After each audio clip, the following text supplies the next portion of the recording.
બનાસકાંઠામાં રિક્ષામાં એમડી ડ્રગ્સની હેરાફેરીનો પર્દાફાશ થયો। નેનાવા બોર્ડર પર વાહન ચેકિંગ દરમિયાન ડ્રગ્સ પકડાયું। અમદાવાદના 3 વ્યક્તિઓ પાસેથી એમડી ડ્રગ્સ ઝડપાયું। 47.10 ગ્રામ એમડી ડ્રગ્સ સાથે પોલીસે આ આરોપીઓને ઝડપી પાડ્યા છે। એમડી ડ્રગ્સની હેરાફેરી કરવામાં આવતી હતી। વધુ વિગત સાથે સંવાદદાતા ધવલ જોશી આપણી સાથે જોડાયા છે। ધવલ, એક તરફ ડ્રગ્સ અને દારૂને લઈને રાજનીતિ બરાબરની ગુજરાતમાં ગરમાયેલી છે અને એ બીજી બાજુ આવા વારંવાર કિસ્સા સામે આવી રહ્યા છે। આ શું વધુ વિગત મળી રહી છે આ રેકેટને લઈને?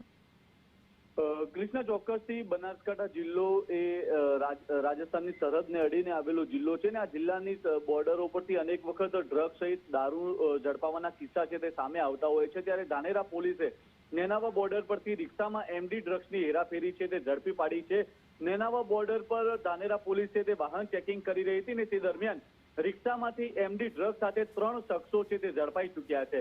મહત્વની વાત છે કે પોલીસે અમદાવાદના 3 શખ્સોને 47.100 ગ્રામ એમડી ડ્રગ્સ સાથે દબોચી લીધા છે। રૂપિયા 3.52 લાખ સહિતના મુદ્દામાલ સાથે અમદાવાદના ફેઝલ ઇકબાલ, વલી મોહમ્મદ મેમણ, મોહમ્મદ શાહરૂખ, મહેબૂબ હુસેન અને ફેઝાન અહેમદ શેખને પોલીસે દબોચી લીધા છે। મહત્વની વાત છે કે જે પ્રકારે એક બનાસકાંઠા જિલ્લાથી લઈને ગુજરાત રાજ્યમાં દારૂ અને ડ્રગ્સને લઈને રાજનીતિ ગરમાયેલી છે, તો બીજી તરફ બનાસકાંઠા જિલ્લામાંથી અવારનવાર ડ્રગ્સ ઝડપાઈ ચૂક્યું છે।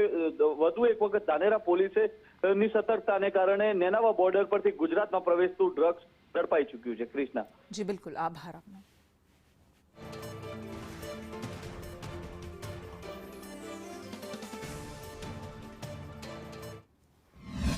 અમદાવાદના 3 વ્યક્તિઓ પાસેથી એમડી ડ્રગ્સ ઝડપાયું છે। આ 2 અલગ અલગ દ્રશ્યો કેવી રીતે નશીલા પદાર્થની ગુજરાતમાં હેરાફેરી થાય છે સાબિત કરતી આ 2 ઘટનાઓ। છોટાઉદેપુરનો આ વિડીયો કે જ્યાં એમ્બ્યુલન્સમાં વિદેશી દારૂની ખેપ ઝડપાઈ, વિદેશી દારૂની હેરફેર કરવામાં આવતી હતી એવી એમ્બ્યુલન્સમાં, અને બીજી બાજુ આ બનાસકાંઠાનો વિડીયો, બનાસકાંઠાની ઘટના કે જ્યાં ડ્રગ્સની